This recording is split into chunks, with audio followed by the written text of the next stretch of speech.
tudo bem com vocês? Em um vídeo recente aqui no canal dos Lendas e Mitos do Caminho, a gente falou sobre a Síndrome do Caminho de Santiago, uma síndrome psicótica que pode afetar algumas pessoas que fazem o Caminho de Santiago, muito similar com a Síndrome de Jerusalém, onde a pessoa ela se acha um profeta, um enviado por Deus. A crise ela é derivada de alguns gatilhos, como um cansaço exagerado, muito misticismo e também um histórico psiquiatra da pessoa. E também falamos nesse mesmo vídeo que esse tipo de síndrome ela se assemelha muito ao que acontece com os andarilhos e os errantes no dia a dia, o que a gente encontra nas estradas. Uma coisa que eu não falei, que é muito importante, é que os errantes aqui no Brasil, os andarilhos, muitos se devem também por questões sociais e financeiras, ou seja, eles não escolheram estar naquela situação. Por isso que vale a pena vocês conferirem o artigo sobre os andarilhos de estrada, que eu deixei no link aqui da descrição e também eu coloquei no outro vídeo lá. Agora, vocês sabiam que essa história do errante ou do andarilho,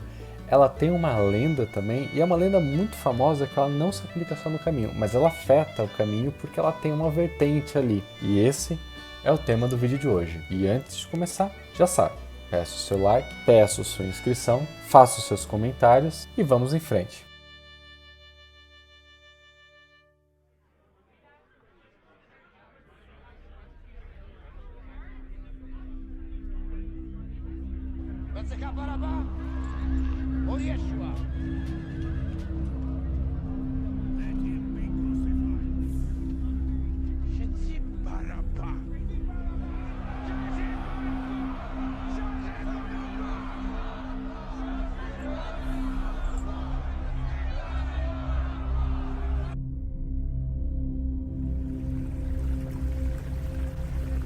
A história do judeu errante começa longe da Península Ibérica e da Galícia. Na verdade, ela se inicia em Jerusalém, no dia em que Jesus Cristo morreu.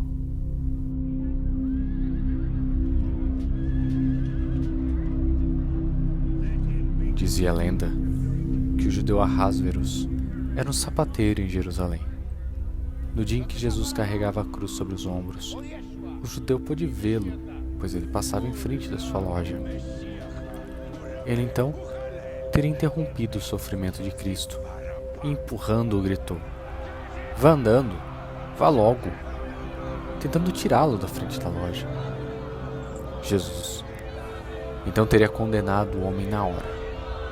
Sua condição a partir daquele momento seria de um errante, vagando pelo mundo todo, sem descanso, sem céu e sem nunca morrer até o fim dos tempos. Aos que puderam vê-lo pelo mundo, contam que o reconheceram pelo passo cansado e pela capacidade de falar qualquer língua.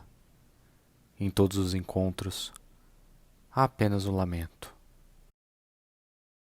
Como surgiu a história do judeu errante? É provável que a história ela tenha acontecido no século IV, durante o Concílio de Nicéia, aquele concílio famoso que ditou algumas regras do catolicismo. Nesse caso, um bispo que alguns textos falam que é da Armênia, outros falam que é da Pérsia, ele visitava Constantinopla para o concílio. Ele teria dito ao incrédulo que no seu país ainda existia e vivia uma pessoa que tinha presenciado o martírio de Jesus Cristo na cruz. E aí foi uma situação em cadeia, porque o imaginário popular, ao ver essa história e se confrontar com essa história, começou a criar uma série de versões. E aí começaram a ter, por exemplo, personagens da Bíblia ou personagens ligados a pessoas da Bíblia que poderiam ser esse famoso vendedor, sapateiro, que tenha visto Jesus. E em alguns casos, eles falam que esse homem era nada mais, nada menos que Judas Iscariotes. Ele teria sobrevivido ao autoenforcamento. Tá aí talvez a expressão de onde Judas perdeu as botas, uma das possibilidades de origem dessa expressão. Agora, esse é um vídeo de lendas e mitos do Caminho de Santiago, na Galícia. Por que trouxemos um caso de Jerusalém? Qual é a relação do judeu errante de Jerusalém com o Caminho de Santiago? Bom, primeiro porque essa lenda se difundiu em toda a Europa, onde Espanha e Portugal não escaparam dessa difusão. Mas não foi só o boato do Concílio de Nicéia que trouxe o conto para a península. Há uma teoria que diz que nos primeiros tempos da expansão do islamismo, na Península Ibérica, houve um boato entre os conquistadores árabes da Síria de que o tal judeu errante havia sido de fato encontrado em Damasco. Séculos mais tarde, o boato ressurgiu na Península Ibérica e dizia-se que um tal de Juan Esperendius, ou Espera em Deus, na Espanha, e João de Espera em Deus, em Portugal, seria esse personagem e ele estaria vagando por ali. Esse é um tema que faz parte do imaginário e mitologia galega e também portuguesa, estando presente até em outras obras e, consequentemente, presente no imaginário do Caminho de Santiago, pela sua característica sagrada e por haver possíveis relatos de encontro dele durante as caminhadas.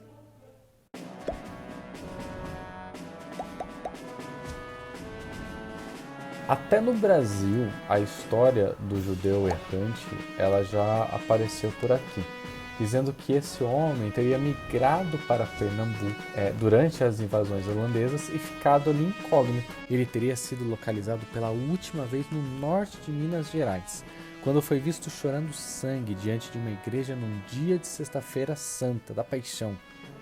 Assim como lá na terra dos irmãos lusitanos e espanhóis, aqui o mito atravessa algumas obras, como o Viver, de Machado de Assis. Por estar em tantos lugares e por ser oriunda da tradição oral, há várias versões para essa história.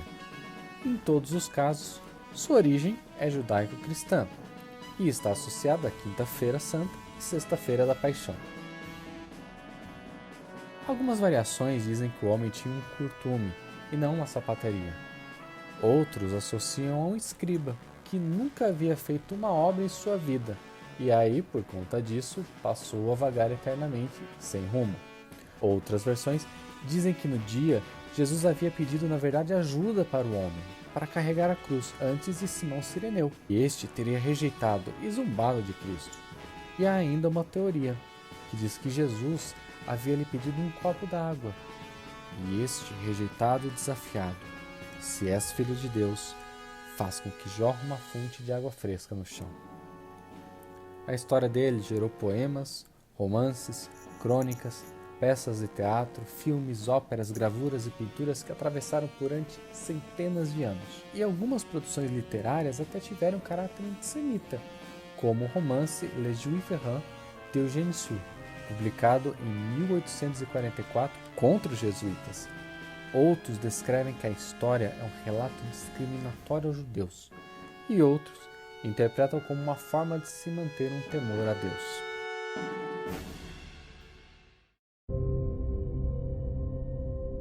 Qualquer que seja a sua origem e sua crença, em uma de suas caminhadas, por meio de territórios sagrados, você poderá se deparar com a pobre alma maldita de Asráveros, e apenas lamentar pelo seu castigo e pedir a Deus para que não acabe como ele.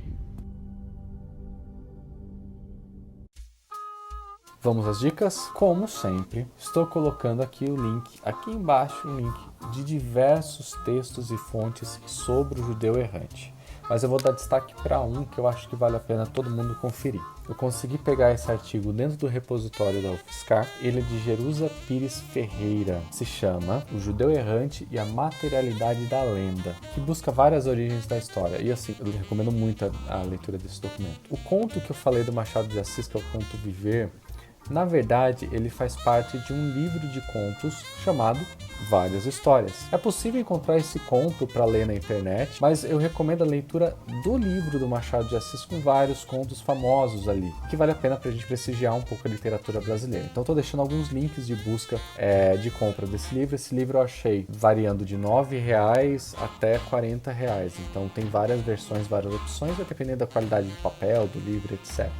Recomendo bastante. E se você quer fazer o caminho e não sabe como, tá aqui a recomendação que a gente sempre deixa dos vídeos do Diego Dávila. São mais de 200 videoaulas em que ele vai explicar do básico ao avançado sobre o caminho. Você clicando e acessando no link que está na descrição do vídeo, vocês ajudam o canal também. E vale muito a pena, porque ele dá até dicas desde dos sapatos, da mochila, até dicas financeiras para você conseguir economizar e fazer o Caminho de Santiago, que é muito importante. E por fim, no vídeo sobre a Síndrome do Caminho de Santiago, a gente falou de um tema muito polêmico e um tema muito delicado. E aí fica a recomendação.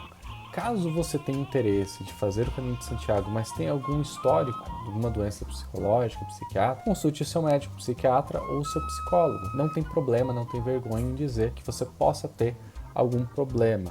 O problema em si é você não procurar ajuda. E assim, querendo ou não, é um evento tão importante, tão gostoso e tão rico, que vale a pena você compartilhar esse momento tão importante com o seu médico psiquiatra ou com o seu psicólogo, porque eles vão te ajudar a desfrutar e aproveitar muito mais esses momentos e esses dias que você vai passar caminhando e refletindo sobre você mesmo. Nos vemos na próxima e buen camino a todos!